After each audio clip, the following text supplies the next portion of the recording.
Bonjour les amis, merci de regarder cette vidéo. Donc on va démarrer, hein, vous l'aurez compris. Ici on se situe donc chez Jefferson Fresh Resus Line. Il y a eu la gentillesse de m'inviter avant et d'aller ensemble évidemment au salon du Béthunarium, donc l'association Béthunarium, donc la bourse de Béthune. Et c'est particulier cette fois-ci parce que c'est l'édition, la toute première édition hivernale. Ils ont décidé d'en faire 2 par an, et donc une en été au mois d'août, et ici au mois de février, l'édition hivernale. Je vous fais découvrir tout ça.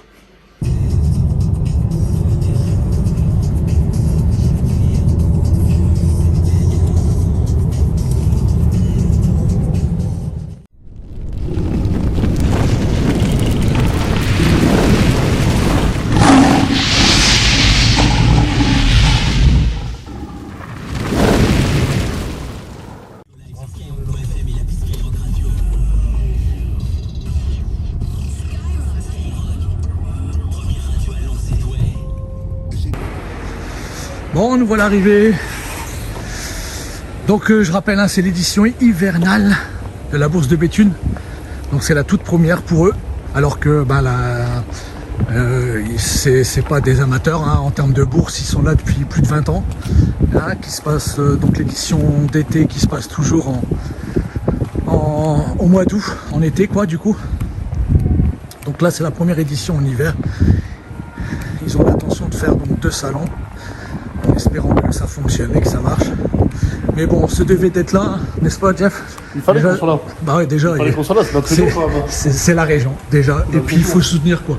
Bah attention. Parce que faut pas oublier que la bourse de Béthune, c'est aussi une association. Le Béthunarium, c'est ça. Donc voilà. Bon allez, à tout de suite pour découvrir ça.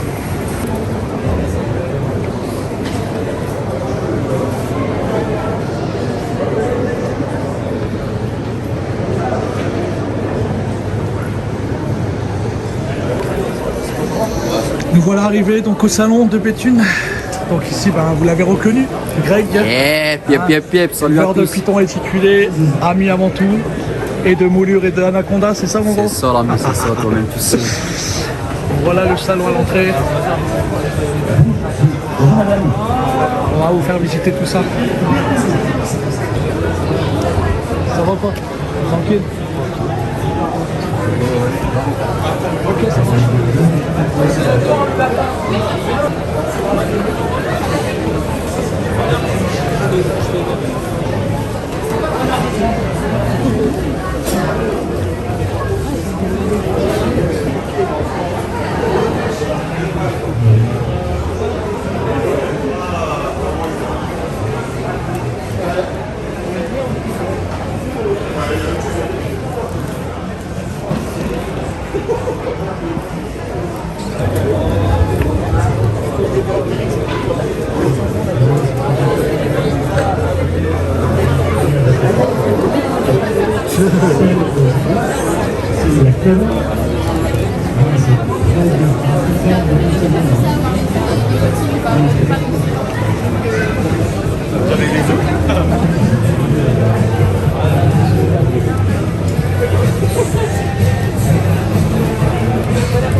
Alors en fait c'est Didi qui a lancé ça,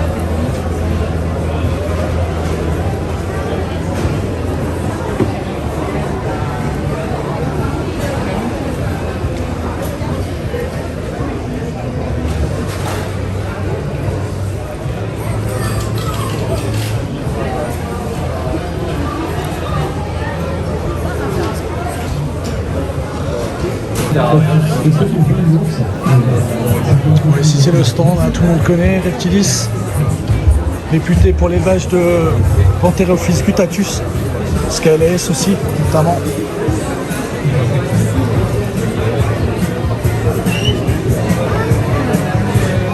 N'hésitez pas à aller aussi, ils ont un magasin sur Bayeul, donc c'est pas le centre d'élevage hein, bien sûr, mais c'est une boutique où vente de matériel, vente d'animaux. Donc la plupart des animaux sont majoritairement issus de chez Reptilis, hein, de l'élevage. Et après bien sûr évidemment il y a de provenance extérieure, mais sélectionnés, acclimatés. Donc Reptilis, je rappelle, hein, c'est Stéphane Rossel, on le voit là-bas, on va le voir tout à l'heure. Toujours avec Greg, acolyte, l'ami. Eh ouais, on est là, on est là.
Je sais pas si tu as remarqué, beaucoup d'entomologistes, qu'est-ce que tu penses de ça? C'est intéressant, c'est une autre façon de voir la thérapie en fait. Ouais. Donc ça peut être intéressant. Ça marche. Et puis comment tu trouves la route? Mais du coup, c'est ma première.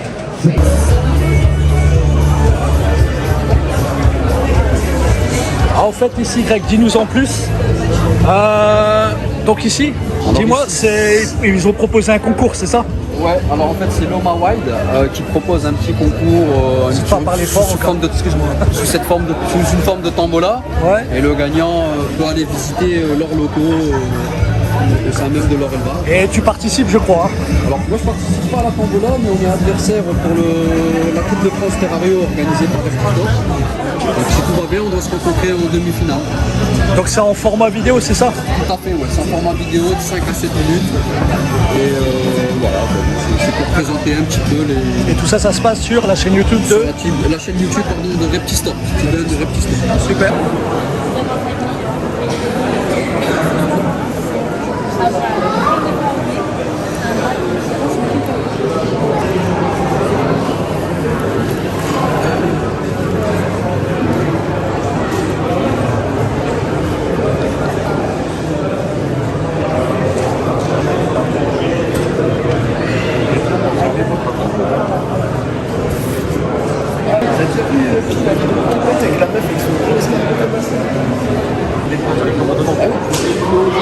En réalité, tu fais la route, c'est juste pour ça, on va voir, mettre en question.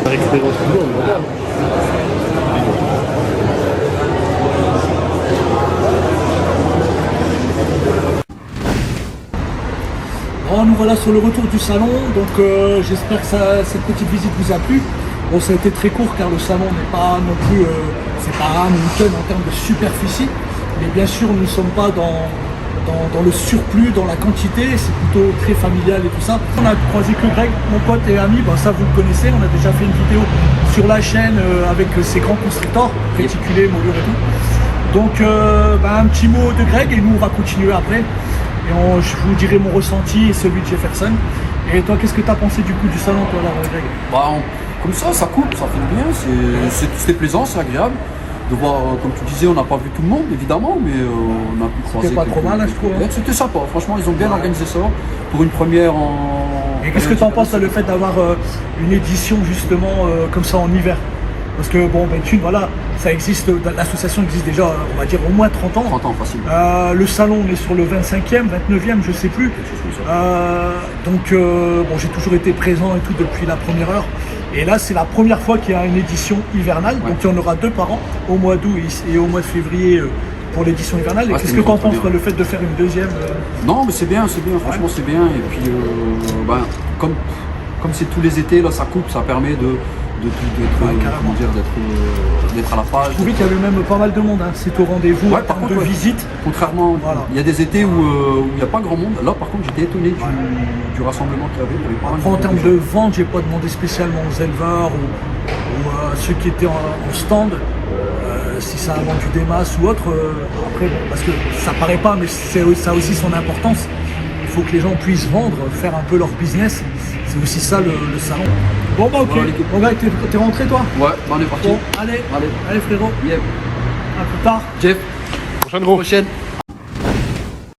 Alors nous voici du retour du salon de Béthune, l'édition hivernale. Donc ici de retour chez Jefferson, Fresh Results Line. Avant de donner notre avis sur le salon, et afin de combler un petit peu le vlog, et je suis sûr que ça va vous intéresser, on va découvrir 2, 3, 4 bêtes, hein Jeff, Ouais, je pense. qui méritent d'être présentées.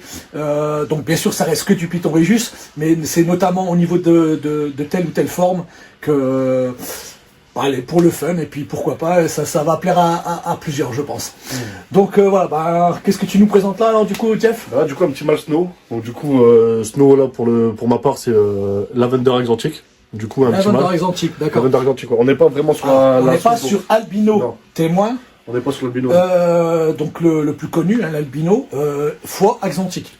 Là, on est Non. sur Lavender, donc c'est aussi un témoin. Mais c'est beaucoup plus, entre guillemets, je pense, intéressant en termes de couleur, en termes de pattern. Je pense qu'on est un peu sur le même pattern, mais ça reste marqué. sur de la couleur, je pense qu'on est beaucoup plus intéressant sur du Lavender Exotique que sur de l'albino Exotique. Largement, parce que l'Albino Exotique, ça vieillit, donc ça reste très blanc. Et sur du jaune, un petit peu jaune, qui s'efface à peine. Et là, le Lavender, en fait, avec la combinaison Exotique, ça permet de garder ce violet, ce purple, ce côté purple violet, plus ou moins sombre. Et on va dire en soi, c'est pour moi un petit peu, en termes de représentation, en termes de visuel, un vrai Snow, je dirais. Ouais, mais c'est ça. Même si Albino foie Exotique reste un vrai Snow, évidemment, de par la génétique, mais si vous voulez, en termes de visuel, là on est vraiment sur ce qu'on peut voir, par exemple chez le Pantherophis guttatus ou d'autres formes de Snow, vraiment purple et un peu ce blanc crème, blanc cassé. Ouais, c'est ça. Bah, beaucoup de personnes, entre guillemets, ont été étonnées de ce Snow dans le style plus Lavender que albino. Parce que justement, c'est pas courant déjà de une. Et en plus de ça, en termes de couleur et tout, c'est beaucoup plus prononcé que sur de l'albino. Et magnifique. Ouais. Alors ici, en deuxième spécimen en présentation, qu'est-ce que tu nous présentes donc? Voilà, du coup, un petit mâle né cette année. Donc, Batman il obéit, un peu une pépite de l'année 2022. Donc ça, c'est né chez toi? Né chez moi, ouais. C'est chez moi 2022, du coup. Un peu une pépite que j'ai sorti, entre guillemets, cette année. Donc, Batman il obéit, ouais, c'est vraiment pas mal en termes de pattern, en termes de couleur. Et bon, après, ça se développe super bien avec le temps. Bon, là, en termes de croissance, on est déjà pas mal. Ouais. Mais bon, c'est vrai que sur du Batman et l'Obélie comme ça, ouais, c'est vrai que c'est pas... Alors, Batman, c'est un nom qui a été donné par celui qui a justement fait cette combinaison et fixé tout ça, donc Justin Kobylka, hein, c'est connu. Mais qu'est-ce que représente Batman? En fait, là, il y a quoi comme gène concrètement? Donc là, le Batman, en fait, c'est une combinaison de 3 gènes. Donc c'est Spot Nose, Léopard et Clown, du coup, en visuel. Donc là, on est sur une bête à 4 gènes. 4 gènes, donc Yellow Belly, Spot Nose, Léopard, Clown. Donc codominant, dominant. C'est ça. Codominant, le récessif. Deux codominants, deux codominants, un dominant, et le récessif Clown. D'accord, très bien. 4 bêtes. Ok, parfait. Donc on est parti pour une troisième bête, donc une troisième forme ou combinaison de formes. Qu'est-ce que tu nous présentes? Alors même si je le connais déjà d'avance. Non, bah là du coup toujours un petit mal, hein. Toujours un petit mal. Du coup on est donc spécialité de DP animal, Clown Pea. Ouais. Donc là on est en Yellow Belly Léopard, Clown Pea. Ouais, alors donc cette bête je la connais parce que évidemment elle vient de chez moi, elle est née à la maison. au sein de l'élevage d'épée animale. Et bon, Jeff s'est fait plaisir. Et, donc bah là, je connais un peu le gène. On est sur du double récessif, donc le clown et le pie, combiné avec Yellow Belly et léopard. C'est ça. C'est ça. Voilà. Comme petit mâle de chez toi, qui pousse très bien. Ouais, je vois ça. Qui pousse très bien, et là, en termes de potentiel génétique, que demander de mieux. C'est clair. C'est Que clair. demander de mieux. Alors, vous allez me dire comment on voit le Yellow Belly. Alors déjà, c'est au niveau des blotches, déjà. Au niveau des yeux aussi, on perçoit très mal ici. Et aussi, c'est une couleur de fond. Le léopard, donc clown pie simple, est très très marron. Alors du clair au plus foncé. Et là, on est vraiment dans un marron orange. De toute façon, si vous voulez, quand vous avez un léopard clown pie juvénile et un léopard Yellow Belly clown pie en face des yeux, c'est flagrant. Le Yellow Belly ressort très orange et le léopard est beaucoup plus foncé, beaucoup plus marron. Donc plus ou moins foncé, mais ça reste léopard. Et là, on voit bien. Alors, quatrième et dernière bête. Ensuite, on va aller dans le vif du sujet et vous donner notre avis sur le salon du Béthune, l'édition hivernale. Et c'est ce que vous attendez, je pense. Bon, on finit par quoi alors, donc là, Jeff? L'une des plus belles femelles que j'ai à l'élevage.